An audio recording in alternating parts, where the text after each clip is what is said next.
Hi, I'm Andy, a documentary filmmaker and photographer based in the Bay Area of California.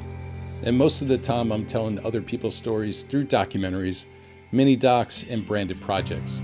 But this time I wanted to turn the camera toward a place I really love, the Eastern Sierra. This video is my 5-day solo trip along Highway 395 in California along the Eastern Sierra, chasing fall color by the day and Milky Way by night. For anybody who wants to do a similar trip or is just curious where I went, I'll share my Google Maps links in the description. One is the original itinerary, which is a little longer with more stops, and the other is the exact route I followed on this trip.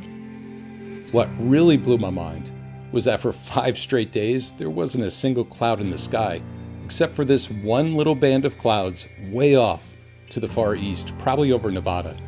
But having no clouds hanging over the mountains is rare, and during the day, clouds usually add texture, depth, and interesting lighting challenges for landscape shots. So the clear blue skies were both a gift and a limitation.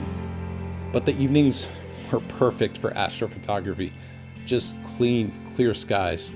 And the timing for the Milky Way was also perfect.